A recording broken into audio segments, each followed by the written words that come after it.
Dans le prochain épisode de Plus belle la vie, Sounali fait une découverte étrange. Abdel souffre malgré sa victoire avec Tim et Barbara. Attention, les paragraphes qui suivent contiennent des spoilers sur l'épisode de Plus belle la vie diffusé demain soir sur France 3. Abdel croit en la sincérité d'Elisa. Abdel fait part de la découverte de la police scientifique à Tim et Barbara. Le journaliste veut absolument écrire un article sur le sujet, mais Abdel estime que cela pourrait nuire à l'enquête. Barbara se range du côté de l'avocat. Pendant ce temps, Elisa panique. Elle téléphone au patron de BTC, qui affirme ne rien comprendre à ce qui se passe, mais qui est persuadé qu'il y a une explication. Chez la juge, Elisa représente Mr. Burgeot, le chef du chantier. Ce dernier avoue avoir reconnu les vêtements portés par le cadavre. Il s'agit d'un ouvrier qui travaillait pour eux, mais il est incapable de donner son nom car c'est une boîte d'intérim qui s'occupait du recrutement. Omar Sy, Abdel déprime. Contrairement à Barbara, il pense qu'Elisa était sincère depuis le début et n'était au courant de rien concernant ce qui se cachait sous la dalle. Après son service, Barbara rejoint Tim. Celui-ci fait des recherches pour savoir qui est à la tête de BTC, en vain. Abdel et Elisa se retrouvent chez la juge. Celle-ci prévient Elisa qu'elle ne sera pas protégée par le secret professionnel s'il s'avère qu'elle est complice de meurtre. En sortant du bureau de la juge, Abdel rejoint Elisa dans l'ascenseur. Il tente de comprendre ce qui se passe. Elisa fond en larmes dans ses bras.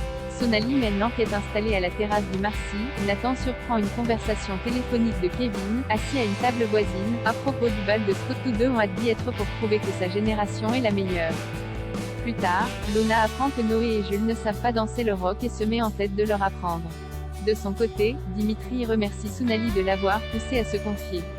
En effet, le suicide de sa sœur est un sujet tabou avec son père. Dimitri avoue qu'il n'a jamais vraiment réussi à faire son deuil car il ne sait toujours pas ce qui a poussé sa sœur à se suicider. Sounali est touchée, elle rejoint ensuite Lola et Noé au foyer pour préparer des invitations au bal aux anciens élèves. Elle tombe sur une photo de classe où Nathan apparaît. À côté de lui, elle reconnaît, après avoir pris une photo des deux côte à côte, Sounali interroge son professeur d'anglais à ce sujet. Mais même avec la photo sous les yeux, ce dernier affirme qu'il n'a aucun souvenir de Natacha. Le passé d'Eric ressurgit si Ariane déprime à cause de son célibat. Eric, quant à lui, n'en voit que les bons côtés.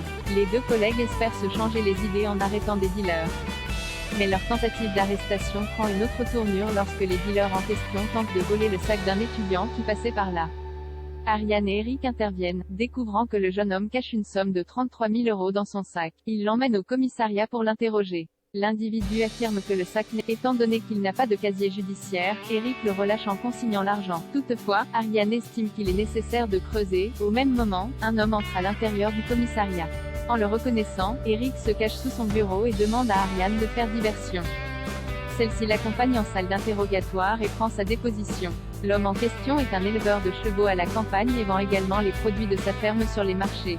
Il porte plainte car sa camionnette professionnelle a été taguée d'insultes homophobes. Il soupçonne une bande de jeunes qui lui a déjà causé des problèmes.